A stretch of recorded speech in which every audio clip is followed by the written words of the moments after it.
baka may iniisip lang siya, baka may iniinda lang siya na hindi ko alam, na hindi niya masabi sa akin, ganyan. Parang ganun eh. Iintindihin ko hanggang sa hindi ko na maintindihan. Nakita na natin yung worth natin. If we feel like relationship is leaning towards na parang delikado na or it's not going as how you wanted it to go. Pag yung partner mo is controlling siya, masyado or seloso, parang thinking na, hala, nagsiselo siya, sobrang love niya ako, ganyan.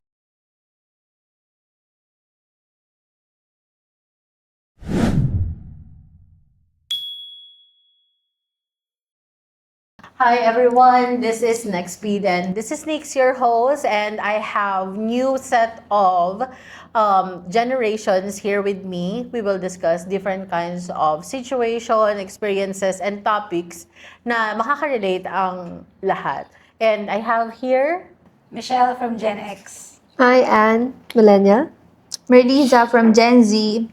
Okay, so for this episode, i-discuss natin is, our topic is the biggest red flag na ini-ignore ng mga babae. So for this topic is yung the biggest red flags women ignore. So nung panahon po ng Gen X, nung panahon na wala pa mga dating apps, social media, ano yung mga ugali ng partner na normal lang noon pero maituturing mo na siyang red flag na yon? Wow. Actually, sa tingin ko lang as a Gen Xer, kasi parang dati sa panahon ko, why not, di ba? Sa yung time before, kasi di ba, since wala nga mga dating apps, wala mga social media, so yung talagang mag-e-effort yung Guys. yung guys eh. Yung talagang, parang, kumbaga, itatapon nila yung lahat ng hiya nila just to pursue a girl, right? So, yung effort kasi na yon, di ba, parang it's such a big thing na kung ikaw yung receiver, ikaw yung niligawan, parang, wow, grabe yung effort sa akin nung guy na yon. Pero parang, yung sa kabilang banda nun, meron kasi ding parang, kumbaga sa term ngayon, parang nila love bomb. Parang ganun. So parang dati nangyayari na yon. Lalo na pagligawan stage. Na parang ipapakita mo lagi kasi yung, or the guy, kung sino man ligaw, will always put their best foot forward. Diba? Tapos pagka, nasagot na siya ng girl. Na-fall na. Oo, na-fall na si girl. Parang, in a relationship, unti-unti na may nakikita ka na parang, ba't parang hindi yan yung pinakita niya sa akin nung nanliligaw pa siya.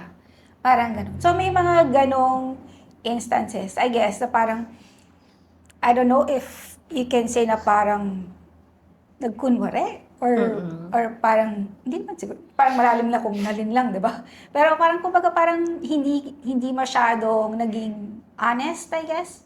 May mga ganong kasing instances din. So, I guess yun yung isa sa mga masasabi ko na ever since, red flag na siya for me. Pero along the way mo naman kasi siya makikita, hindi siya dun sa immediate or dun sa starting point na nagliligawan kayo. Oo. Kasi syempre parang pag gusto mo kasing ma-impress yung girl eh. Diba? Usually gano'n naman yung mindset ng guy na para ma-impress yung girl sa akin, kailangan magpakita ako ng maganda sa kanya. Magpakita ako ng maganda sa friends niya, sa family niya. Parang gano'n. So, alam mo yun, parang tapos eventually parang sige tayo na. Sabihin ni girl na sige, sinasagot na kita. Yes, gano'n. Nasagot na kita. May parang eventually, syempre, mga unang buwan, sweet pa, ganyan.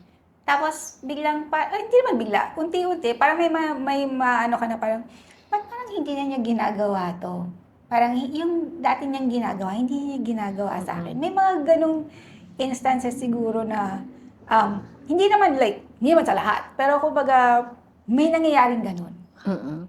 Pero do you tend to, parang hinahayaan nyo lang siya para lang continue your relationship, or based on your experience, kino-call out niyo siya agad or umaalis kayo agad dun sa relationship? Kasi ako, personally, mas matatawag ko siguro yung sarili ko na romantic. So, alam mo yung parang, meron pa akong, hindi, baka ano lang, baka may iniisip lang siya, baka may iniinda lang siya na hindi ko alam, na hindi niya masabi sa akin, ganyan. So, alam mo yung iintindihin ko, parang ganun eh. Iintindihin ko hanggang sa, hindi ko na maintindihan. Teka lang, wait lang. Parang usap na tayo. Pero as much as possible, siguro ako, sa akin by my experience, anuhin ko yan eh. Pagpapasensyahan ko. Or as much as possible, parang iintindihin ko na baka naman meron siyang dinaramdam. Or yung May ganun. pinagdadaanan siya. Oo, parang gano'n. Na kaya gano'n.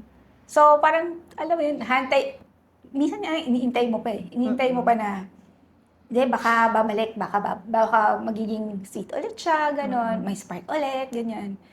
Yun. So, I guess, ano lang, parang, may patience ka, I guess. Oo, hanggang sa maubos na yung, ano mo, Yung pasensya mo. pasensya mo. Talagang aanuhin mo siya, iintindihin mo eh. So, sa tingin niyo po ba, during that generation, kasi I think, totoo po na mas mahaba yung patience ng babae during those generation. Actually, hanggang millennial naman umaabot. Millennial kasi, count me in. Tapos, tingin po ninyo, isa ba yun sa reason kung bakit nagbibigay ng second, third, or kahit maraming chances sa partner, yung generation ninyo, compare dun sa mga next generations? Oo, kasi parang sa atin, siguro sa mga medyo kaedad ko, parang pag sinabi mong relationship, ano na yun eh, parang it's something na you want to preserve, protect, it's sacred to you eh. Kahit hindi pa kayo mag-asawa, pero kasi yung mindset mo, pag nag-relationship ka, may next step. Oo. Date to Parang- marry, kumbaga. Oo, yeah. Parang may ganun kasing, parang mentality, kumbaga, or yung pag-iisip. So, ang tendency mo, kapag halimbawa, magkaroon kayo ng disagreement, mag-away kayo, parang, you will always, sa babae siguro, common din to, na, yung maghahanap ka ng paraan para hindi ayusin natin. Oo. Parang, sige, isa pang chance, baka naman pwede pang maayos. Yung ganun. So, yeah, yun. Hanggang sa siguro mapagod ka na. Oo. Pero, bago ka umabot dun sa mapagod ka, ang dami mo nang nabigay na chance.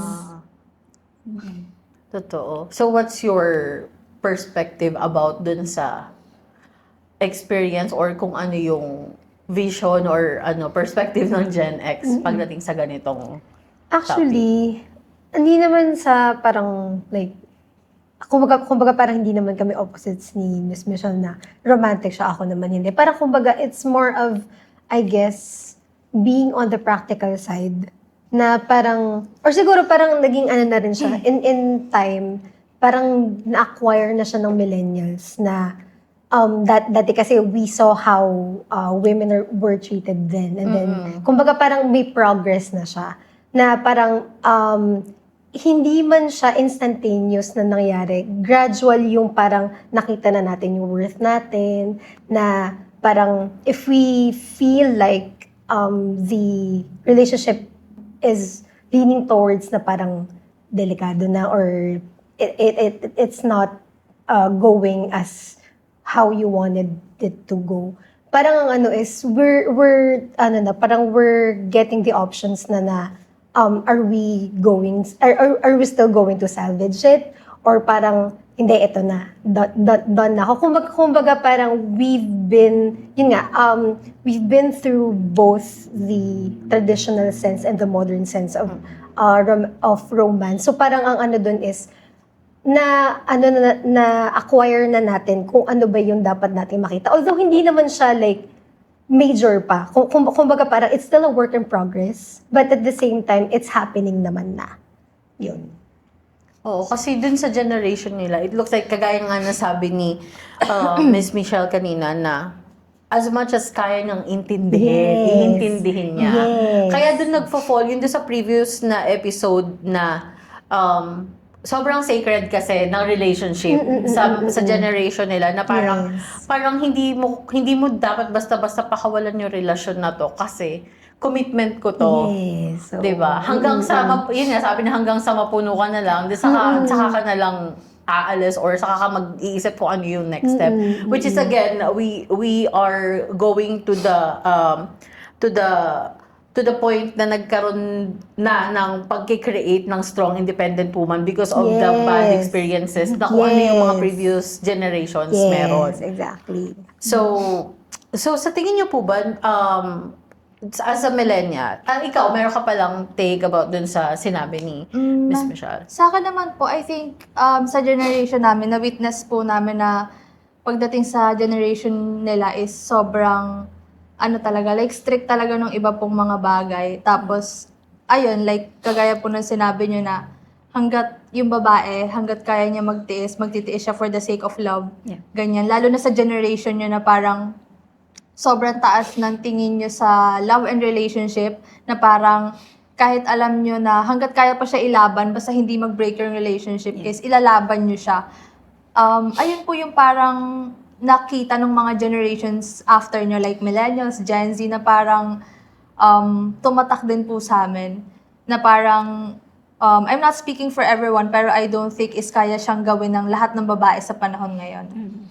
Oo, kasi grabe rin ng patience ng mga tao ngayon. Lesser siya compared Yes. kung paano before. I mean, with Yes. how we are in social media, di ba, sobrang ikli na ng attention span. Oo, fast-paced na rin yeah. lahat.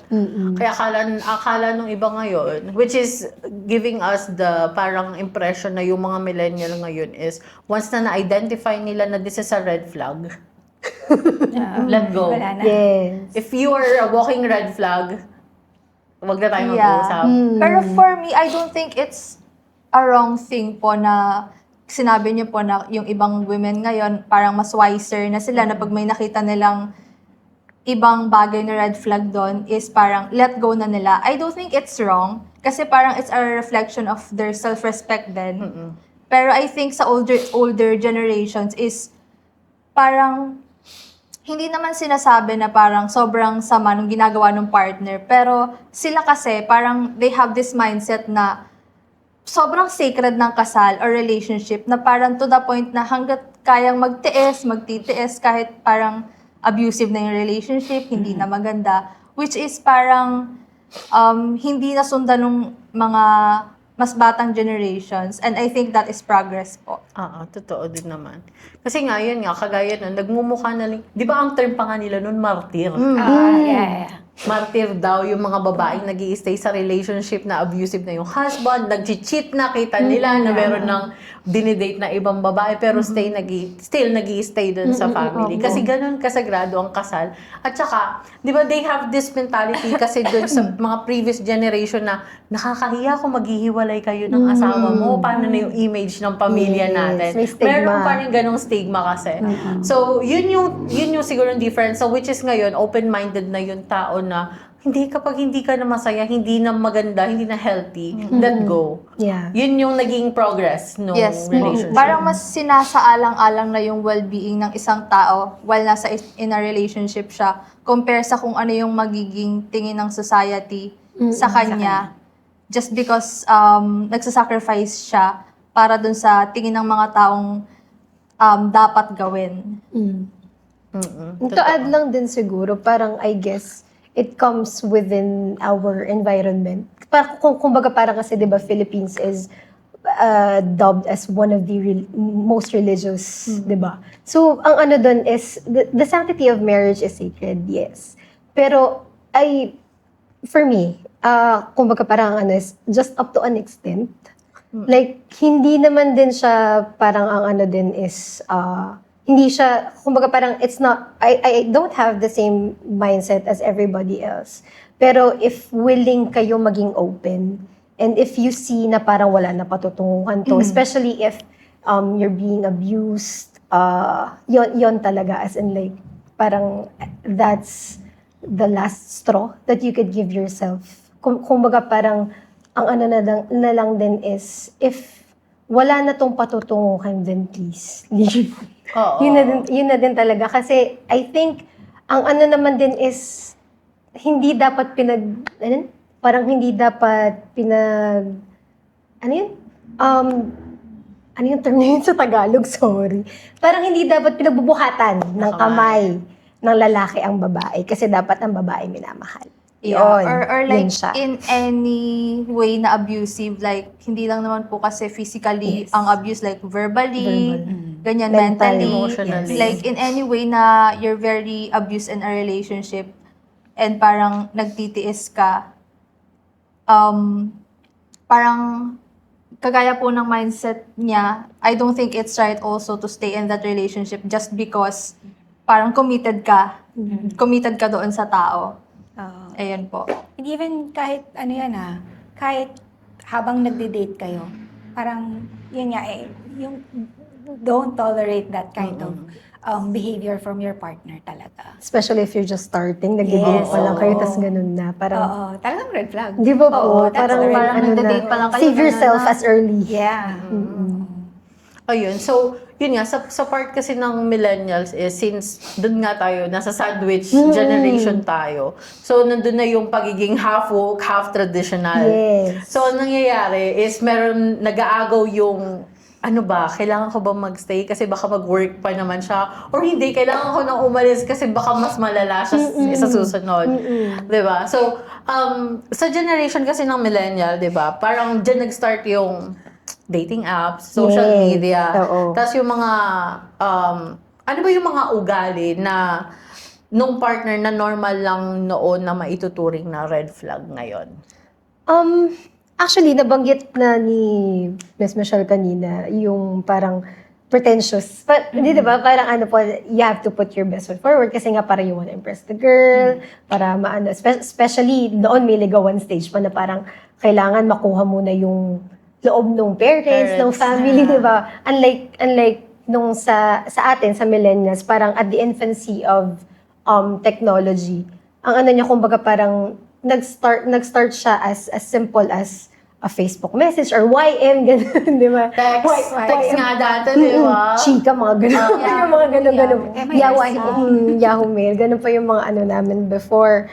Tapos parang, as it progressed, parang ano din it's the same problem, it's just that it's on a different platform. Kumbaga parang, at the end of it all, it boils down to yung parang habang patagal ng patagal, we've becoming more comfortable with hiding behind the screen.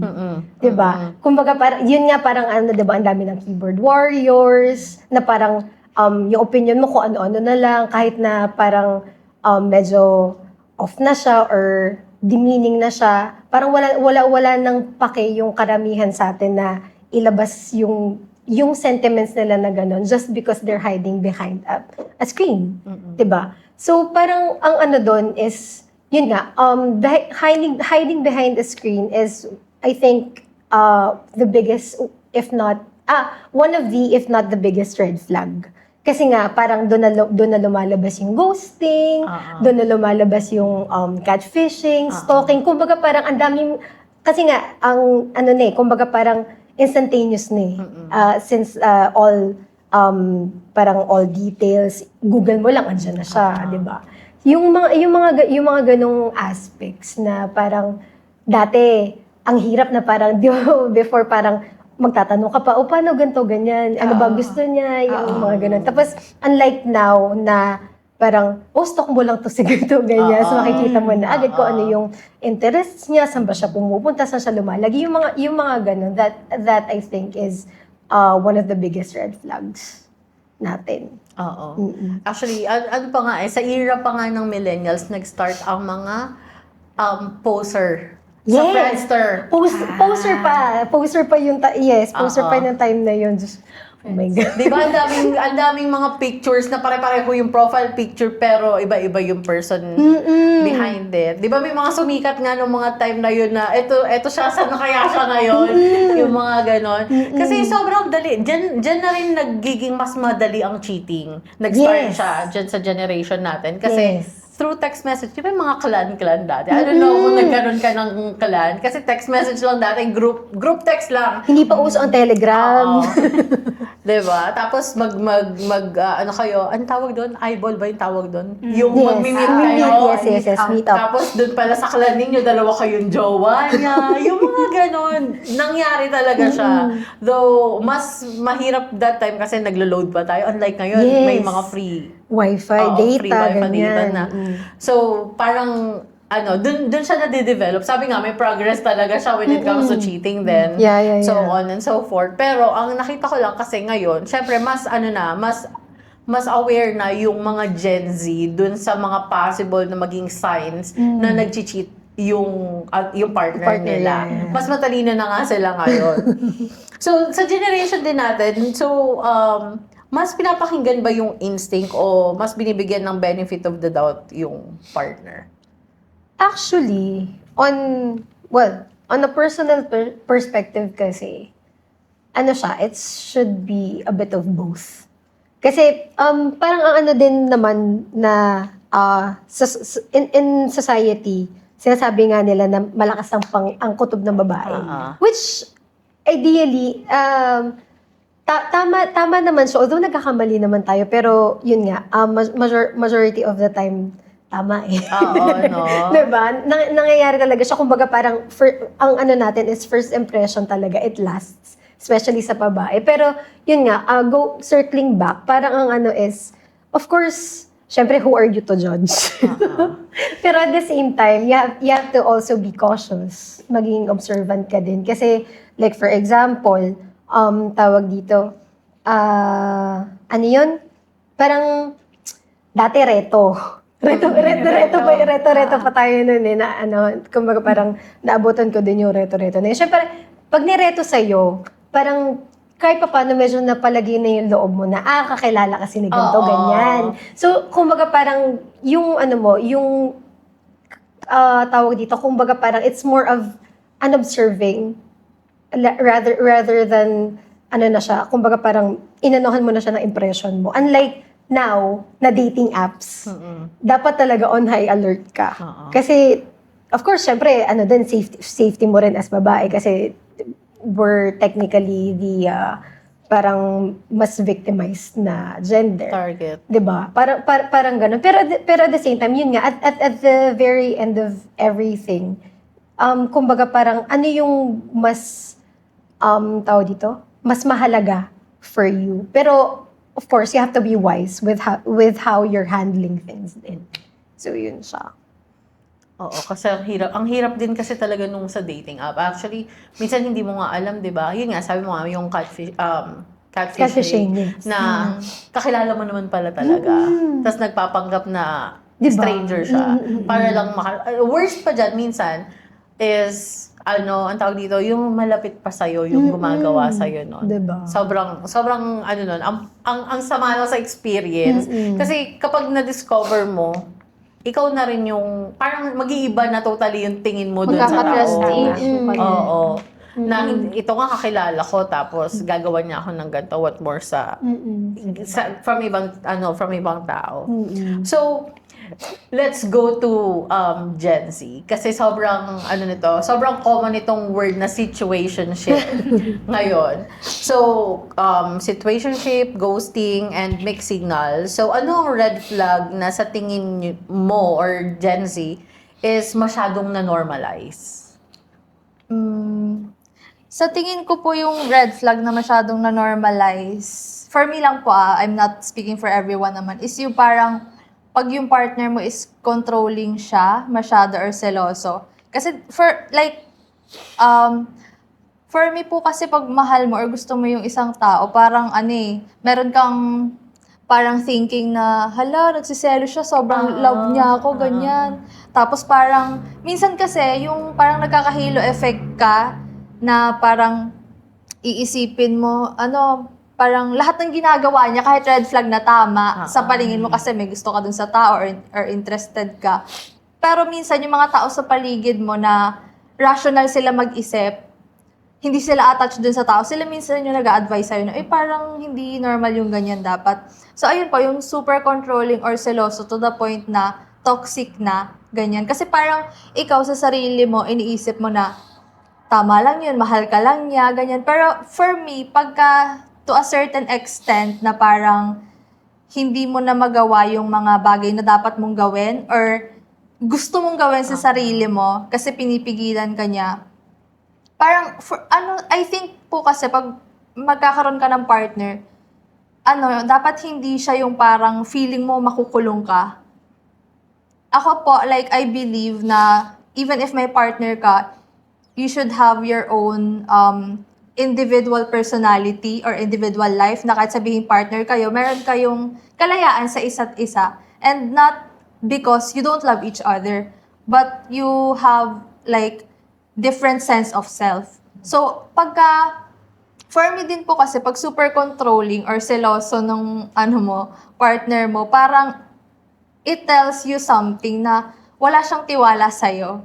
Para pong ganun. So parang, ayun po yung mostly sa amin na parang iniisip ng iba na normal, lalo na pag in love sila dun sa tao na parang akala nila tama lang to, na hindi sila masyadong pinapayagan sa mga bagay-bagay. And I'm talking about yung toxic na po talaga ha. Like yung lahat ng ginagawa mo, minomonitor niya, sino kasama mo, pictures, updates, ganito, ganyan. Yung parang nakakasakal na po.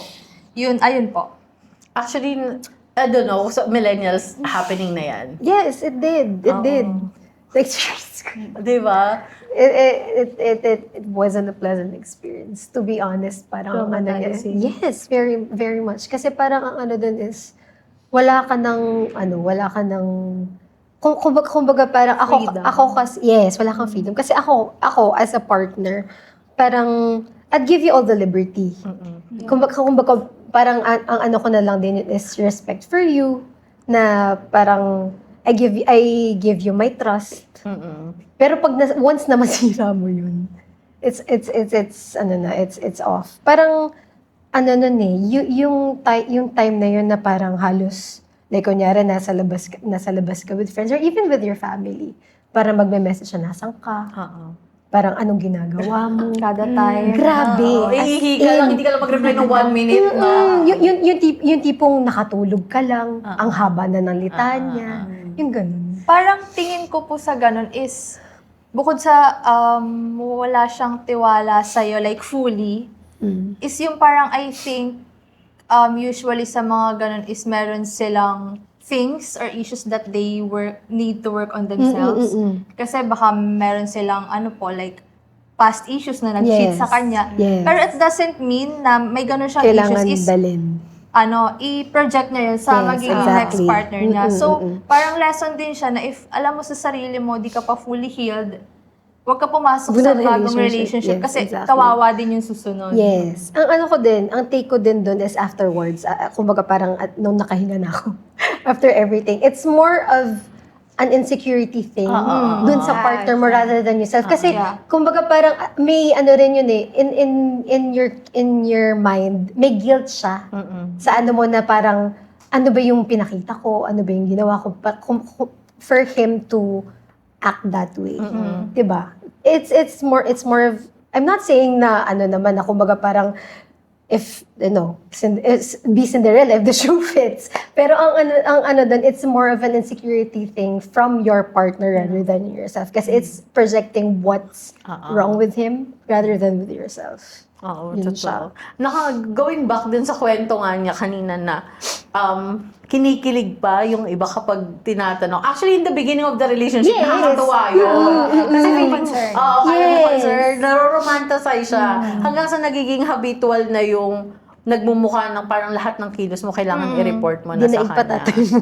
Oo. I don't know if this is just common to us. Kasi tayo, namulat na tayo sa text, sa social media. How about po nung time ninyo? Kasi sila wala, for example, walang text, walang ano. So, paano yung feeling ng, if ever na may sign ba na controlling yung guy?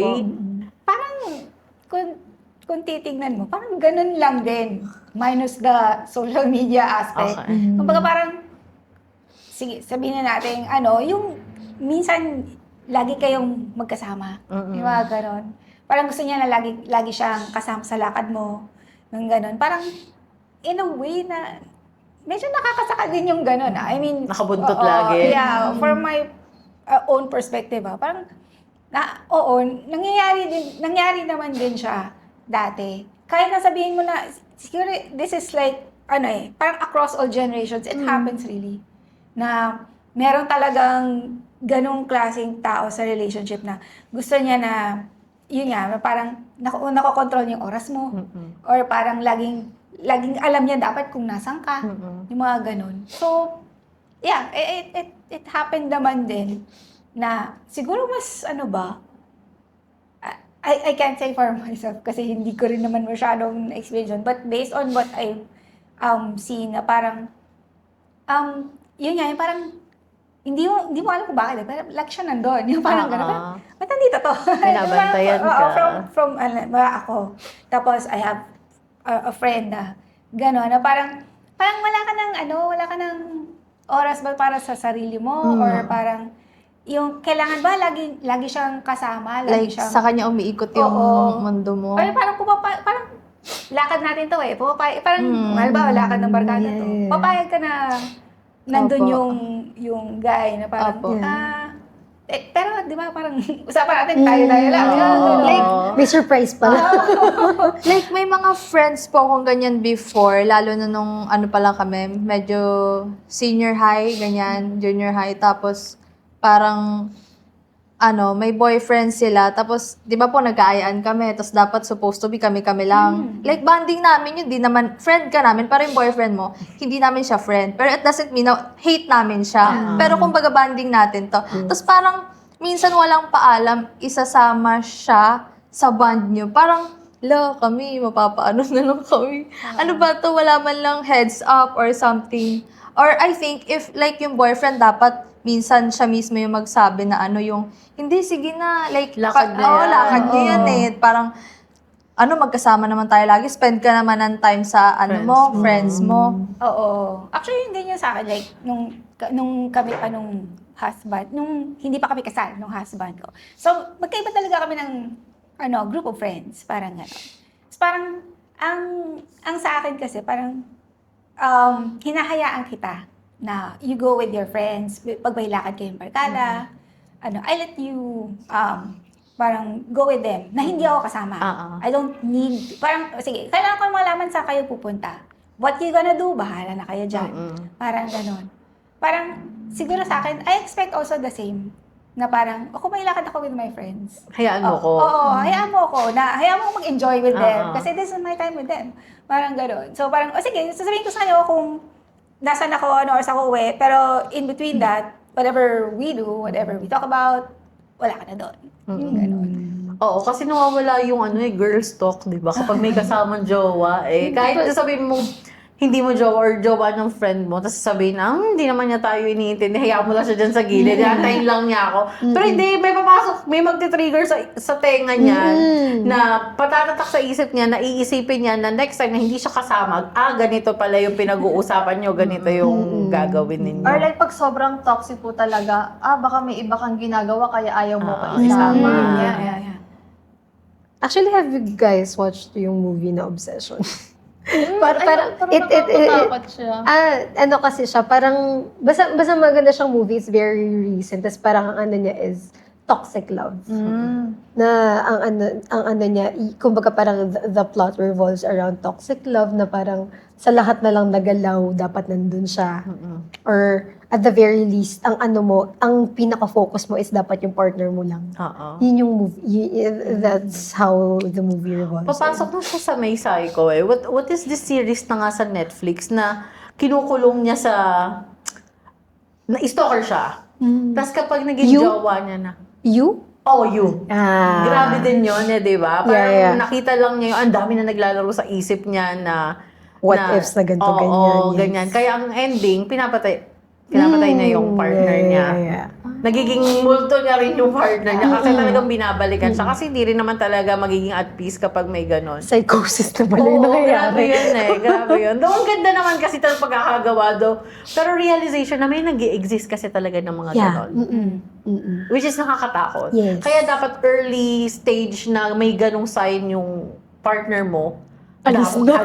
Kasi nakakatakot siya. Yes. Isang malaking red flag talaga yun eh. Na you cannot ignore that. Yes. Oo. Kasi po, meron po talaga mga nababalita na asawa or boyfriend na patay dahil sa selos. Yung mga ganun-ganun po. Mm-mm. So parang, like in reality, nangyayari talaga siya sa iba in a very harsh way. Nung parang hindi, siguro I think yung mga ganun po is nasa-sense naman nila sa relationship. Pero parang they have their own reasons but di sila nakaalis hanggang sa napunta na siya sa worst case scenario ng relationship nila hanggang sa nakapatay na, ganyan. Kasi meron mga ganyan na nandun sa loob ng ganong klaseng relationship. Nang gustuhin man nilang umalis, hindi sila makaalis. Kasi nandun na sila sa worst stage na yung partner nila is talagang ikukulong na sila. Hindi, tsaka din, may mga din, may mga factors na like parang i-gaslight ka, di ba? I-guilt trip ka, Oo. ganyan. Or mamamanipulate ka na. Di ba? Ang daming factors. Yun, tatakutin ka like parang aambangan ko yung pamilya mo. If ever, yung mga ganun. So, in some ways, ang hirap din kasi magsalita unless you're in that situation. Pero as much as possible, if you could find ways to go out of it. Diba? Hopefully as early as possible. Lalo na yung mga pinagsasama na talaga, di ba? Sobrang nakakatakot din na makulong ka sa ganong situation, lalo na kapag may pag-uusapan na kagaya nung sabi, may mga death threat na, which is, ang common pa ngayon is yung mga sex videos, ginagamit pang blackmail. Kasi sobrang, yan ang kinakatakot nung na malalaman ng pamilya niya na may ganitong video sila. Ang tendency mag-i-stay siya. Which is, I'm happy lang dun sa mga iba na talagang vocal sila. Though, ang daming sa social media na nakikita natin na meron silang mga naging partner na abusive na, though hindi naman talaga dapat napopost yung mga gano'n kasi it's personal, but it's part of awareness na may mga nag-i-exist na ganitong relationship na kapag nandoon ka, as early as possible, mag-exit ka na. So, dahil dyan sa digital generation ngayon, so, dahil sa social media, yung mga Gen Z ba, tingin mo, mas mataas na yung naging standard ninyo ngayon or mas naging complicated lang?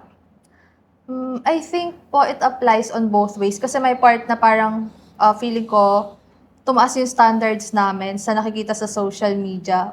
Which I think is hindi naman masama kasi parang as I've said earlier na parang having high standards refrain you from settling for less. But also on the other side is medyo naging complicated. Like may complications din kasi of course social media is yung iba dyan is meron talagang unrealistic standards na for us like sa generation namin lalo na po is mga ano pa lang kami early 20s, ganyan. So, nagsistart pa lang kami sa buhay. Minsan, yung iba sa kanila is hindi pa ganun ka-achievable sa age namin na parang ang tanging way lang para ma-achieve yun is yung experience, time, and effort na yung mga older people is na-achieve na po nila. Yeah, very true. Sorry. Oo, Hindi, pero kasi it makes sense naman din nga talaga. Kasi yun nga rin, sabi nga niya, kasi nasa early ages sila. So, still, they are exploring until ma-experience nila. Wala pa yung sense of maturity. Kumbaga parang they're still going through the motions.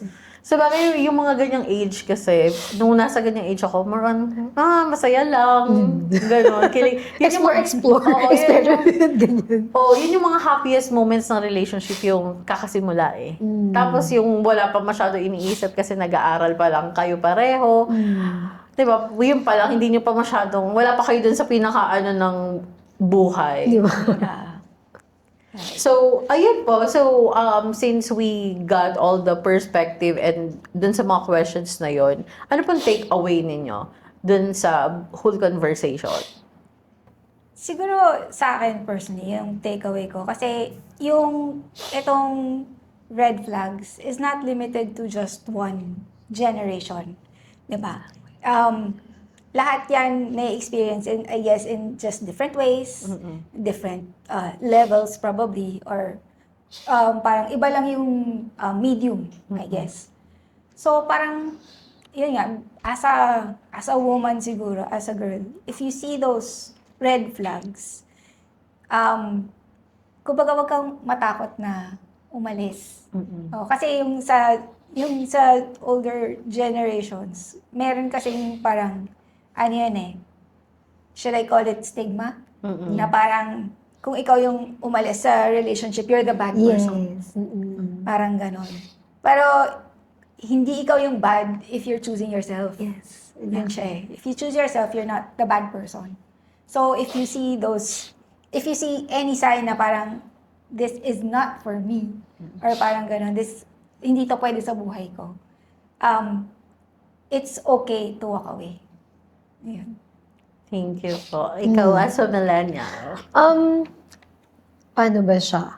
Kasi, ang ano din is, there are green flags at the start na eventually become red flags, di ba? So, yun nga, in line with Miss Michelle, with what Miss Michelle said, as early as you can, if you see something na parang it's going on a different way, or parang hindi pala yon yung anak ko. Kumbaga parang there was I'm not saying parang pretentious, but more of parang nagpakitang tao siya at the stage na parang sinusuyo ka pa lang. As much as possible, yes. Save yourself, leave. Kasi at the end of the day, mahalaga ang buhay mo. Oo. And kumbaga parang wala din naman na magsusustain sa sarili mo kundi ikaw lang din. Partnership is just a part and parcel of life. Hindi siya yung dapat na buong buhay mo.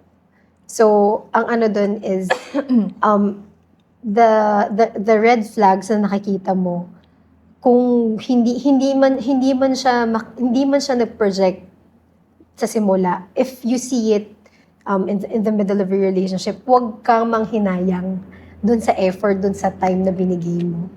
So long as you're able to save yourself. Kasi, yun nga, at the end of it all, buhay mo yan. Pero, of course, hindi ko rin naman kayo madidiktahan. But, yun nga, just see yourself first, that you're not just defined by your relationship. Thank you. How about you as a Gen Z? Ako naman po, yung takeaways ko po sa conversation natin ngayon is red flags in the relationship exist in different generations. Pero, iba-ibang ways lang. Pero I also notice po na habang lumilipas yung mga generations, natututo tayo to spot the red flags earlier, which helps us to save ourselves from the, abusive people na hindi natin dapat makasama. And I think noticing the red flags on the person or in the relationships and saves you so much time from being abused, being hurt, ganun po. Yes, nice. So, in line dun sa sinabi niya, oo, hindi ka na mag-waste ng maraming oras para mag-dwell dun sa ganong situation wherein dapat nag-explore ka, ini-enjoy mo yung life, hindi ka mag-i-stay dun sa ganon. So, it's a nice conversation and alam ko na marami pa sana tayo madidiscuss but we have to leave it this and we still have a lot of episodes to go. And thank you so much for watching us. Again, this has been your host. This is Nix and I have Michelle from Gen X. Your millennial Anne. Marisa from Gen Z. Thank you so much for watching. See you on the next episode.